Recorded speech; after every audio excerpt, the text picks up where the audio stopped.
On behalf of CNN, I'm Kristen Billings, bringing you America's Choice 2012. The 2012 Republican race for president started on May 5th of 2011 with a total of 11 hopeful contenders. Now, with only 4 nominees left in the running and with the national convention in August fast approaching, it's time to take a closer look at the presidential candidates and the incumbent Barack Obama. Currently, former Massachusetts Governor Mitt Romney is leading in the polls. His credentials of being a successful businessman and organizer have been key aspects to his success as a candidate, and his experience with economic issues almost certainly will be an advantage in a race that will turn largely on jobs and the economy.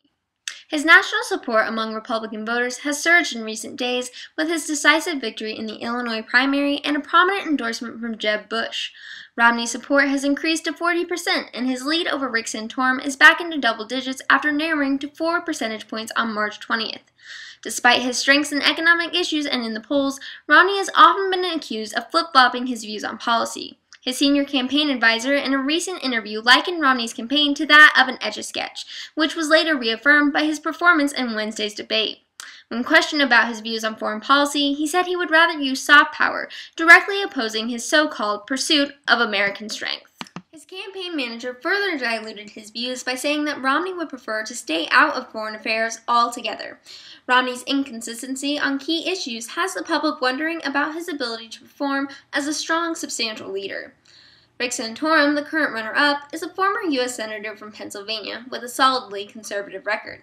Santorum was elected to the House of Representatives in 1990 at the age of 32 and was first elected to the Senate 4 years later.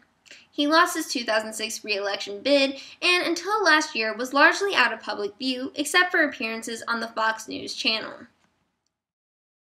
Because of his strong opposition to abortion rights and gay rights, Santorum remains popular with many socially conservative voters who have long had an influential role in the GOP primary process. But as of Wednesday's debate, Santorum has come under some criticism for his inability to solidly define his views on abortion.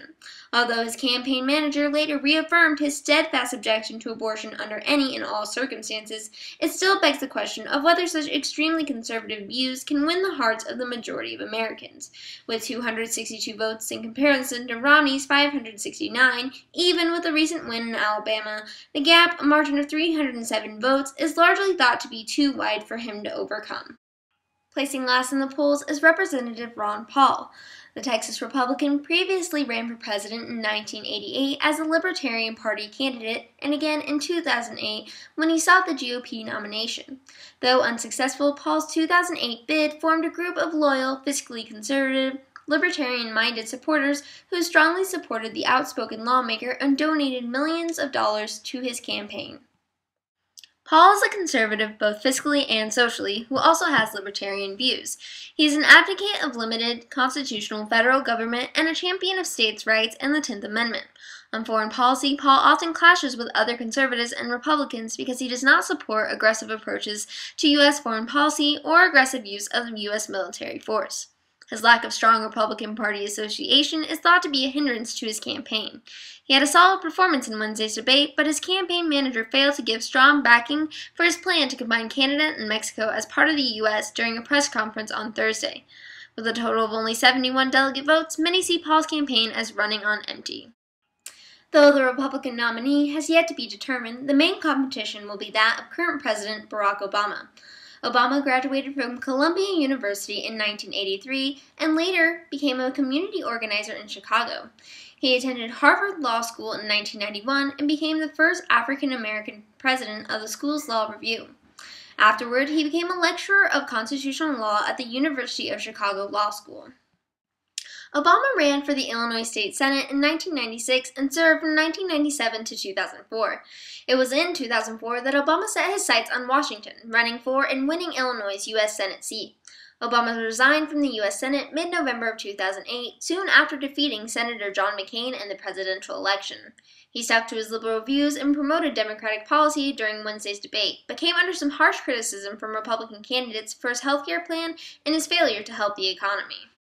Despite this, Americans' approval rating for the progress made on the economy is higher now than ever.